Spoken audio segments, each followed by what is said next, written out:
Hi, everyone. My name is Dr. Chu. I am a child and adolescent psychiatrist for Evolve Adolescent Behavioral Health. I'm here to talk to you all about teens and psychiatric medications, what parents need to know, understanding teen minds, meds, and myths. We'll give people just a few more minutes to kind of trickle in. I can go ahead to my next slide and just so you can see a little bit about my background. Just to let you know, I've been here working with Evolve since about 2021. And just so you know, too, I have two teenagers. They're 14 and 18 years old. They're both girls. Well, I guess one's a young woman at this point. And so, yes, I've also been trying to raise teenagers too.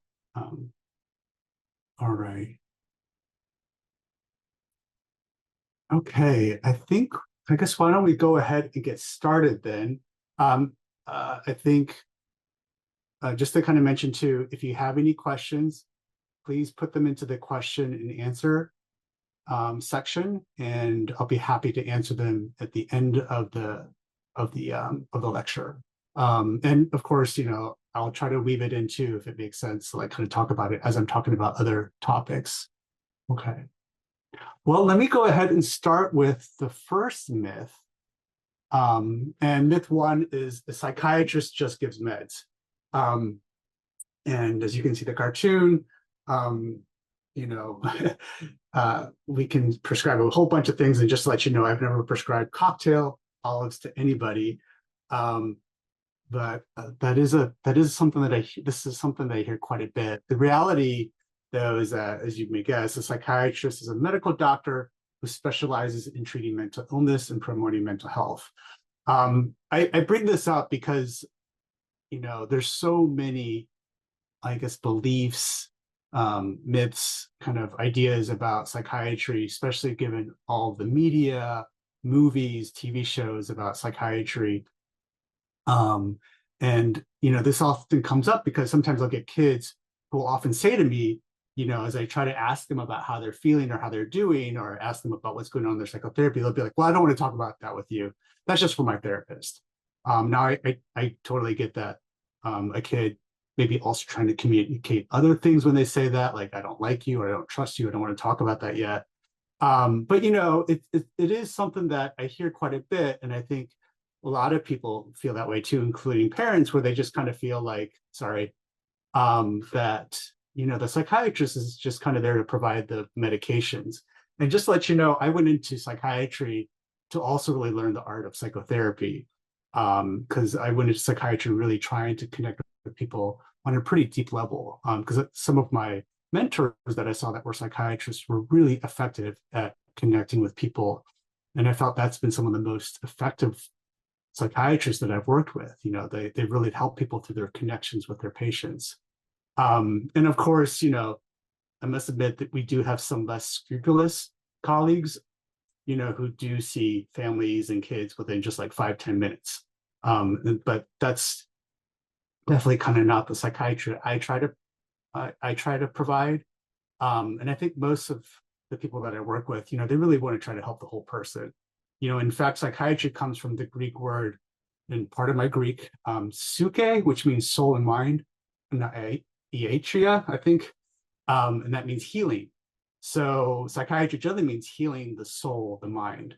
And so that really often kind of guides me, because I'm really trying to help people figure out what's at the root of their emotional issues, their emotional distress, trying to help them see any self-defeating behaviors or patterns of behaviors, and then we really try to create a tailored treatment plan that helps address the whole person: exercise, diet, trying to make a tough life decision, and for some kids, that can be including like whether you decide to go to like a trade school or go to college or go to community college, which can be very tough decisions for teenagers, and as medical doctors, a lot of times too, we are the people who see some of the most severe mental illness and physical illnesses.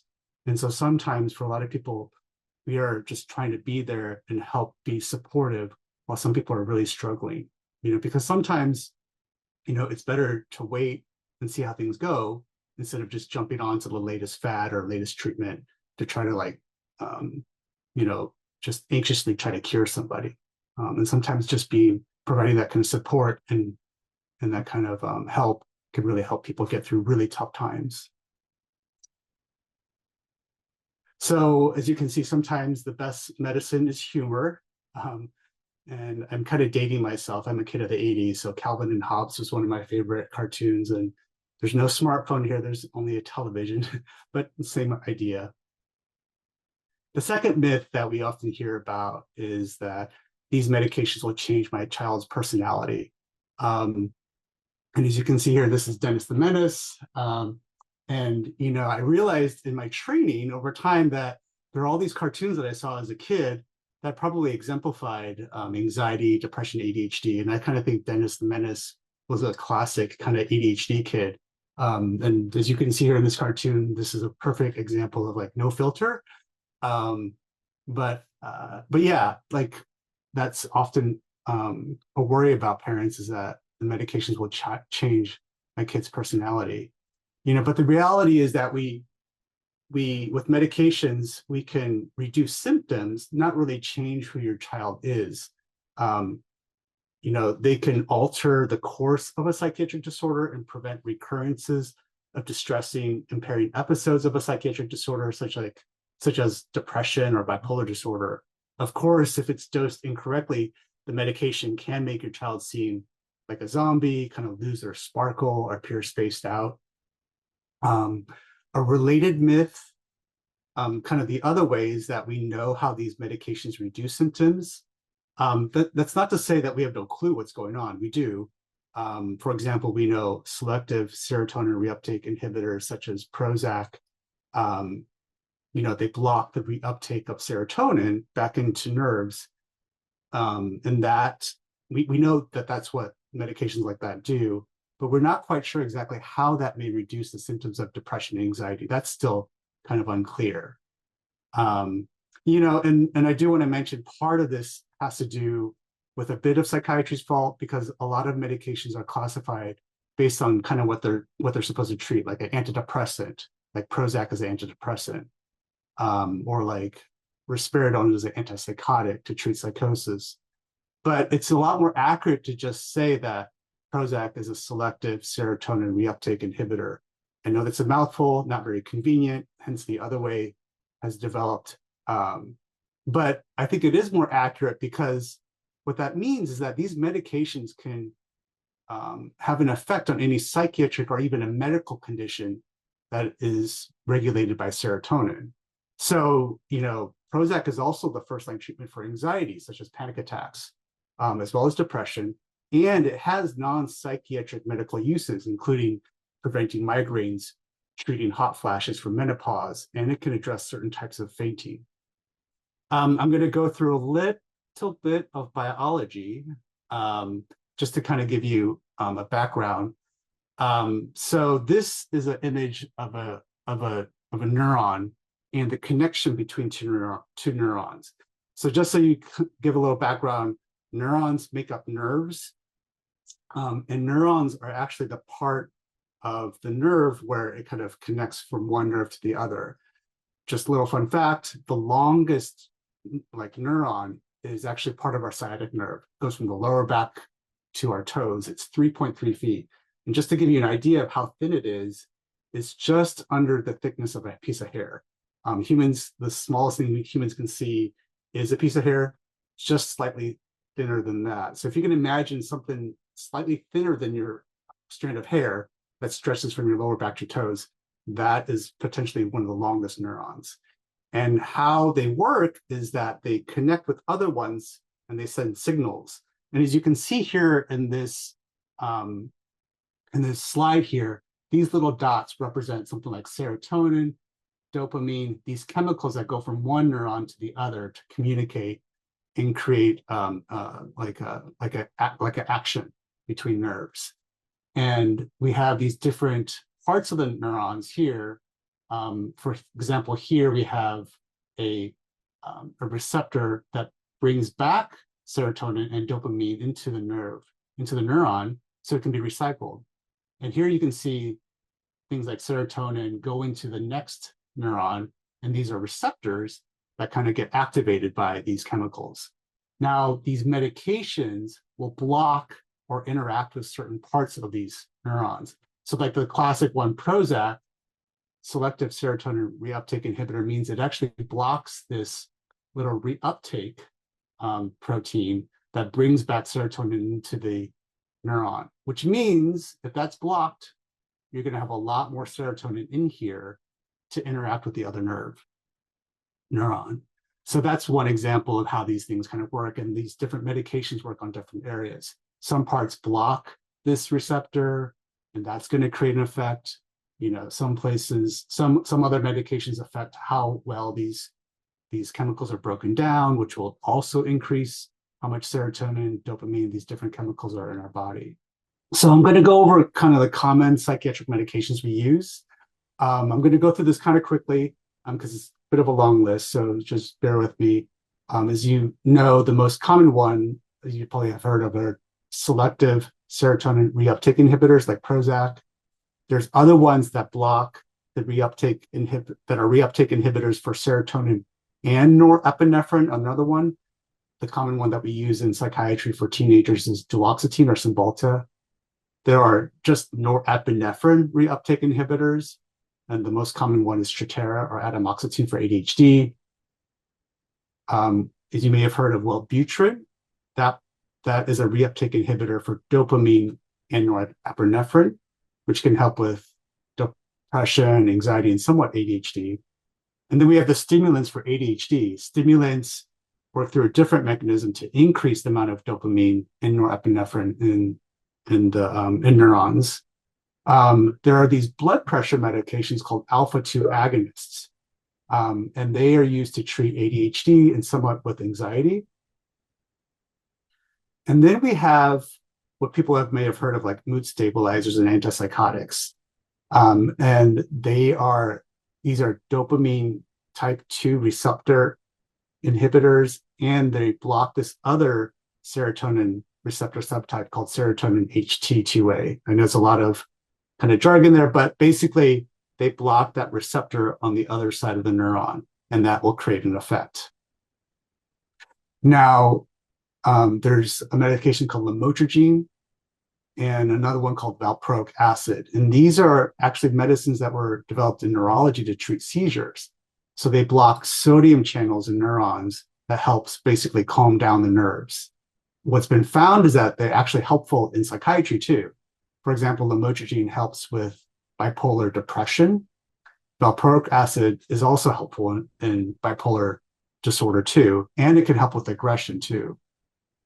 And finally, as many of you have heard of, lithium is still a mystery to us, but it's a really kind of amazing molecule. It modulates sodium transport in neurons, and it can influence the metabolism of other chemicals like serotonin, which, as you may know from so far, that serotonin can modulate our mood, anxiety, and it's also thought to protect and promote the growth of neurons. And so it's been helpful specifically mainly for mania and bipolar disorder. It can help in bipolar depression. It's also used to help reduce the risk of suicidal thoughts. And interesting fact, what they have found is that cities that actually have more trace lithium in their water tends to also be associated with less crime in the cities. So there's some indication that lithium can help with aggression too. So myth 3, my kid will be addicted to the med. Just wondering if anyone knows this show. This is Euphoria. If you haven't watched it, I don't encourage you to watch it because they say some really funny things about really bad things, like this T-shirt here. Drugs are really excellent, then they're not. and after watching a few episodes, I have it's made me never feel like I can trust my teenager ever. But it's a obviously it's a really good show. It's a good depiction of a lot of teenagers struggling with mental health and drug addiction. So the reality is that most psychiatric medications are not addictive in the way that drugs of abuse are. Some can definitely be, they can become addictive, especially if they're misused, especially the controlled substances such as Xanax or Adderall. Xanax is a medication you may have heard that's used in anxiety. Adderall is for ADHD. And just to kind of talk about this a little bit more, so several concepts to kind of bring this to light. So there's addiction. Now it's generally called substance use disorder. But addiction is where the substance use, where you use a certain substance like alcohol or whatever, and it's used so much that it leads to impairment in someone's functioning. And so the person uses it so much that they begin to neglect their friendships, neglect their relationships with their family, they lose a job, they become homeless. Like that's an addiction. Now that's different from physiological dependence. Now, most medications that we take can lead to changes in our body that if you take them long enough and then you want to stop, you do have to slowly taper off the medicine.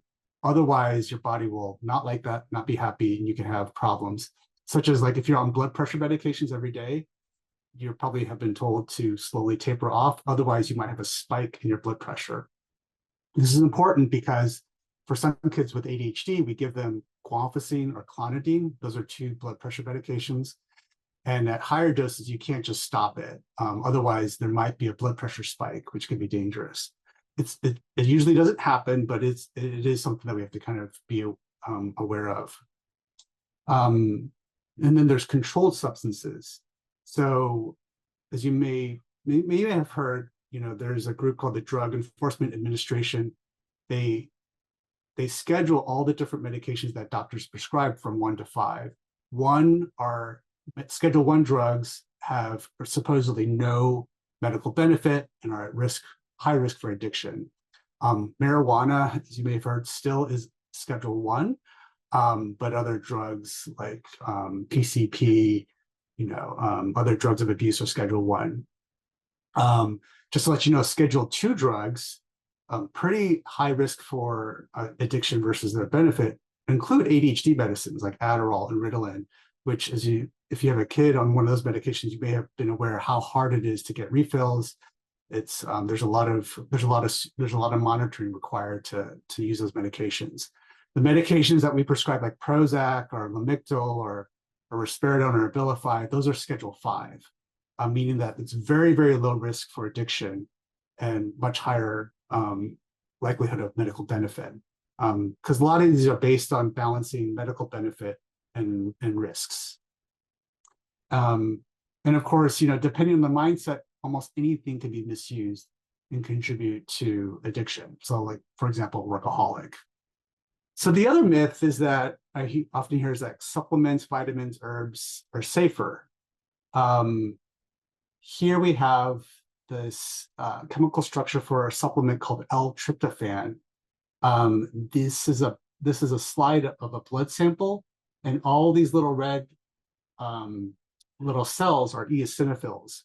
Eosinophils kind of regulate our allergic reactions, and if you have a lot of eosinophils, you'll have symptoms of allergic reaction.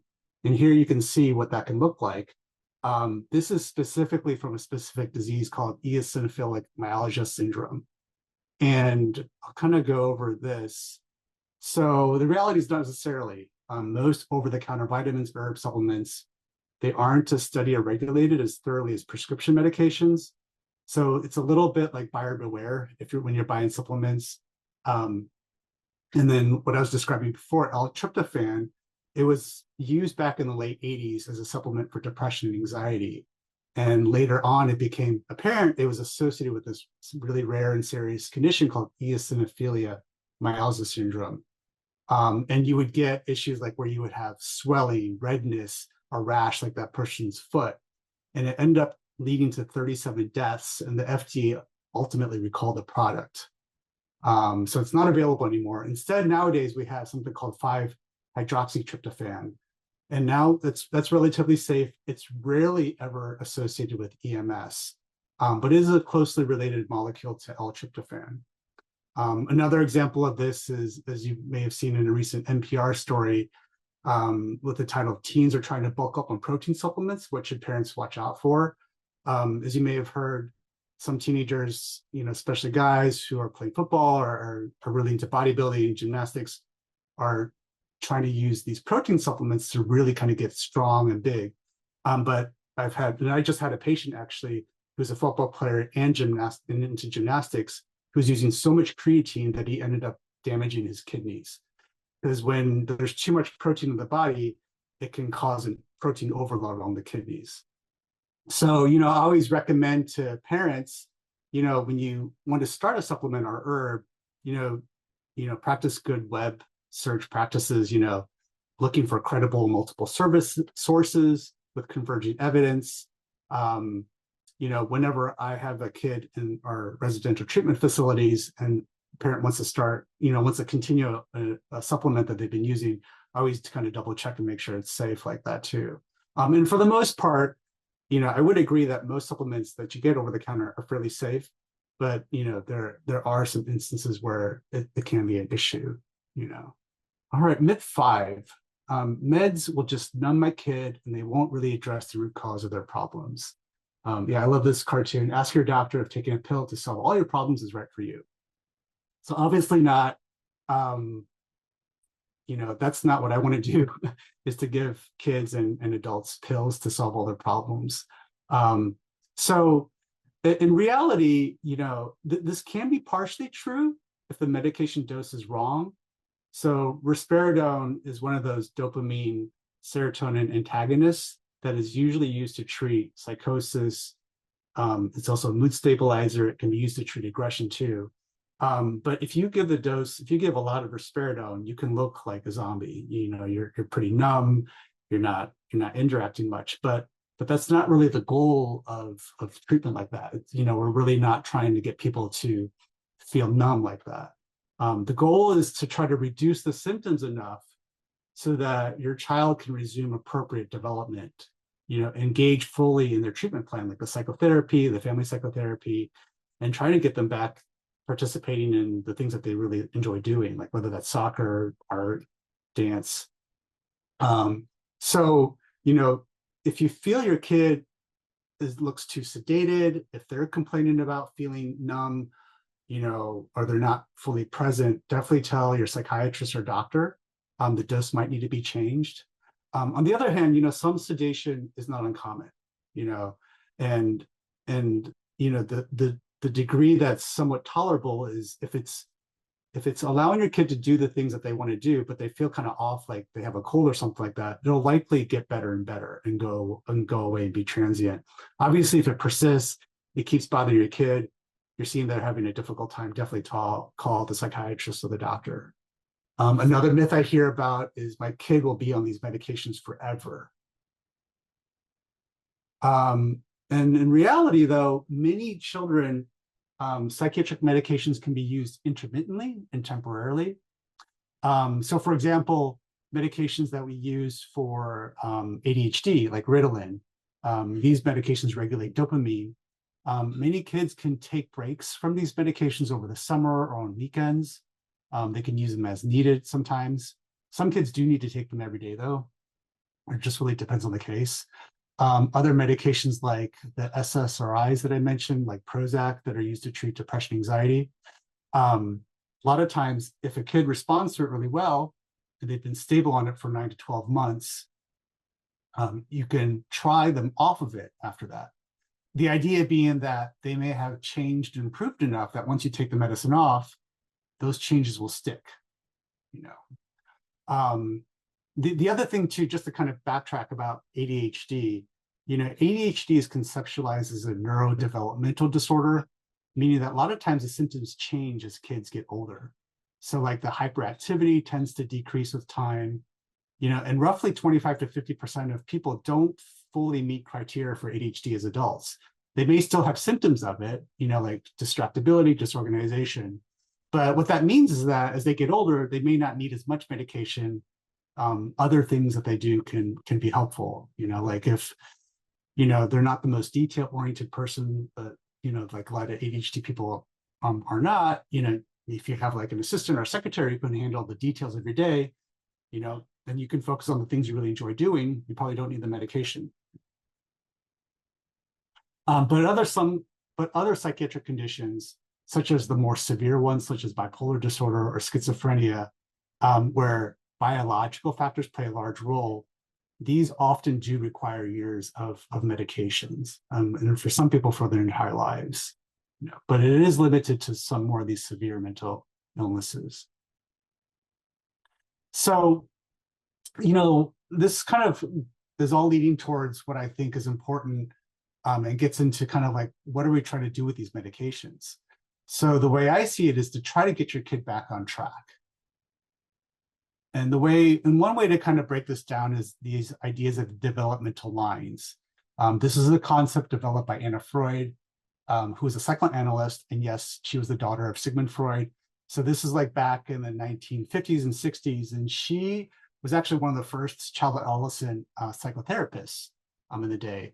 And she saw like the goal of psychotherapy at that time was to get kids back on track, meaning like, they would help them grow from suckling to rational eating, helping them develop the capacity to form relationships with like their family and their friends, capacity for play and work, and I adapted this a bit, and I look at these areas in kids to see whether medicine and in general, their psychiatric treatment is working.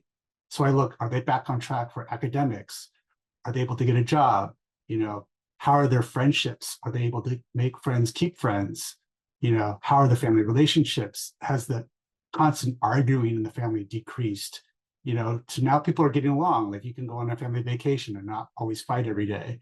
And whether they're able to develop their own interests, hobbies, joining extracurricular activities, that's what the EC stands for, sports. And then also the big thing is looking at ADLs, which stands for activities of daily living. Are they able to take responsibility for their own self-care, brushing their teeth, getting enough sleep, eating regularly?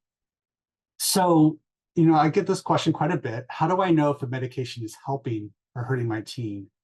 And this kind of goes back to the developmental line, because psychiatric disorders are defined by the fact that they cause so much distress in people and families, or they cause an impairment in functioning, meaning that they knock a kid off their developmental track, And so the goal of medication is to get them back on track, so depression will likely mean that a kid is no longer interested in wanting to hang out with their friends. They're just staying in their bed, staying in the room all day, and that's intuitively, as most parents know, that's not normal.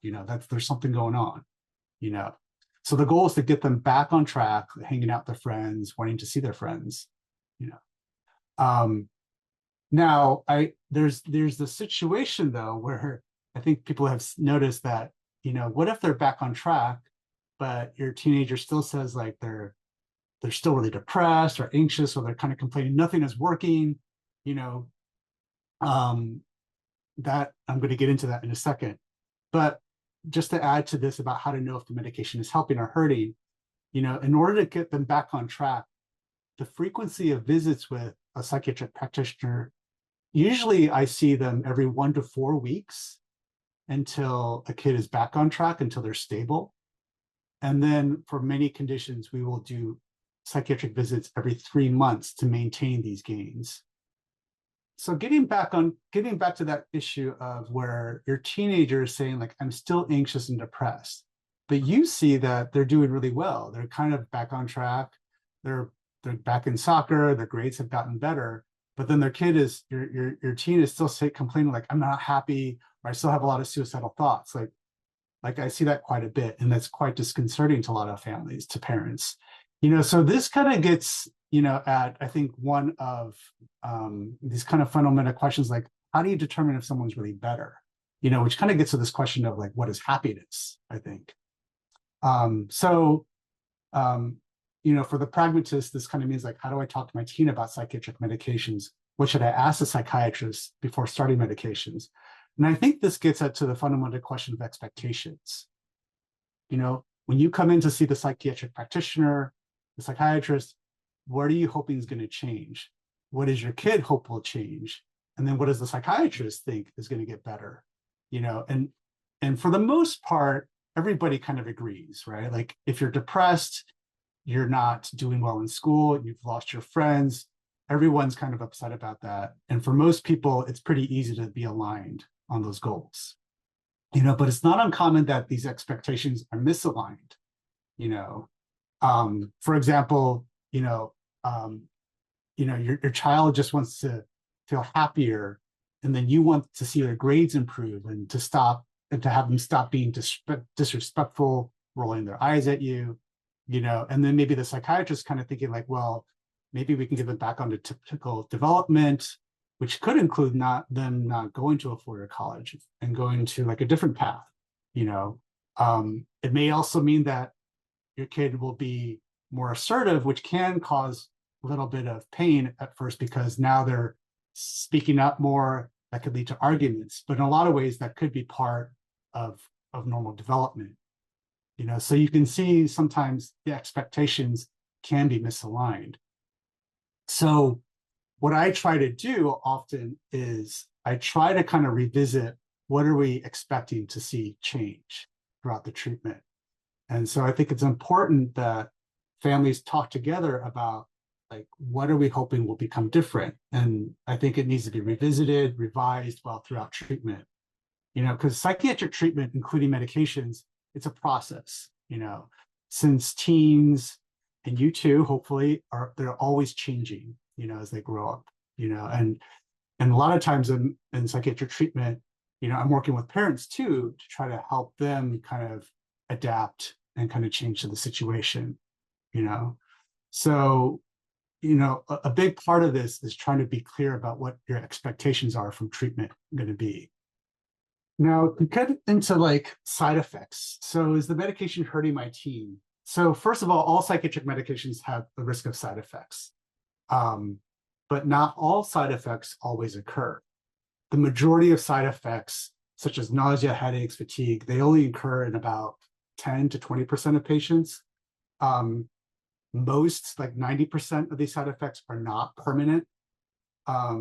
However, some won't stop until the medication is stopped. For example, SSRIs like Prozac have been associated with affective flattening, meaning like the moods are kind of narrow, like you're not as depressed or anxious, but you're also not quite, you don't feel the joy as much, And for some people, that's really good. They don't want to feel depressed or anxious anymore, and they're willing to kind of sacrifice that a little bit. But for some people, it's really disturbing, and they don't want that, And when you stop the SSRI, that will go away.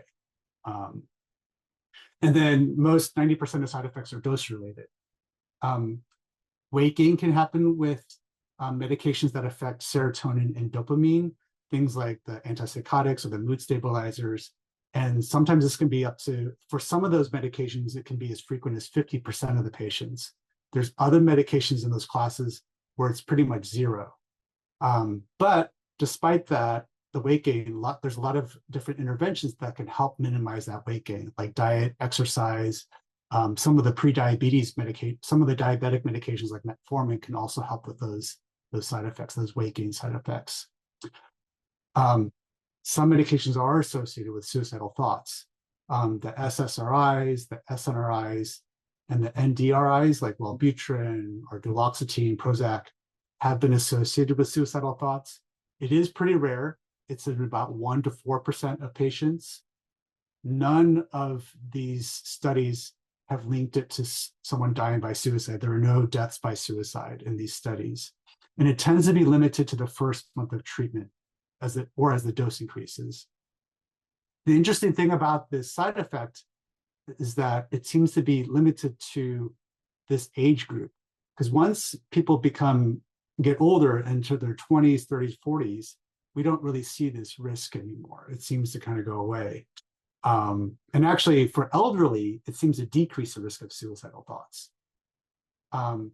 So I have a lot of, and understandably, families that are really worried about this issue. But if you compare it to a kid with depression, 28 to 48% of kids with depression will have suicidal thoughts. So as you can see, that's much higher than the medications. And on top of that, the risk of dying by suicide in these patients is 20 times higher. And suicide is the third most common cause of death in teens. So we do know that untreated depression really increases the risk of someone dying by suicide, but we haven't seen that really happen with, SSRIs like Prozac or the other antidepressant, anti-anxiety medications. So a little bit about potentially permanent side effects. So there are some potentially permanent side effects. One of them is called tardive dyskinesia. That is a movement disorder where people will have tremors, or kind of like these writhing movements. They're mostly associated with those dopamine serotonin antagonist medicines like risperidone, or this older one called haloperidol or Haldol. It is very rare. It's about 0.2% to 5%. It tends to occur after years of use. It is rarely reversible, but it can often be treated so that the side effect is tolerable and doesn't cause problems. And we don't really see it in teens. And this is mostly for a lot of, the few kids who may have pretty severe schizophrenia. And so you're kind of weighing the benefit of not being psychotic and potentially danger to themselves or to others versus the side effect, which tends to not be that impairing when it's addressed. But it is permanent and it is a real concern, obviously, that people need to be aware of. The other one that may be a little bit more relevant to teenagers is growth deficits associated with stimulants that we use to treat ADHD. Now, some kids can, they'll continue to grow, but it may mean that they may be 1 centimeter to 1.4 centimeters less than where they would be at if they hadn't taken the stimulants. So for a lot of kids, that's not a big deal, but for some families, if the kid is on the shorter side, that can be a concern, and so we do track heights as kids are on these stimulants. And then lithium can be associated with kidney damage. That's usually when somebody's on lithium for many, many years. It can be caught early, and if so, it can be reversible. So that's the other potential, sometimes permanent side effect. There have been some rare cases of really protracted serotonin withdrawal that's associated with the SSRIs or SNRIs. This is very rare. There's been a few documented cases that last months to years and then they eventually go away. And then maybe some of you saw the 2023 New York Times article about some people with protracted sexual dysfunction with SSRIs like Prozac. But that's kind of controversial. There's a lot of people who think it's unclear if it's really the medicine or if it's depression recurring, because a lot of people, when they're depressed, also have a lot of sexual dysfunction too. Okay. So just a little bit of a fun fact. I kind of feel like one of the main themes of adolescence is this, like, wait, what did you do? There's this, it's like a time of contradictions, because you can see how much your kid has grown since they were 5, and they can seem like this wonderful young emerging adult with rational, complex thought. And in fact, as you can see here, by the age of 5, 92% of their brain, they've reached 92% of the full size of the brain. So in a way, it's pretty amazing, how close a teen brain is to the adult size brain. But, this is a little bit misleading because we all know teens do pretty stupid things. And in this graph, you can kind of see why.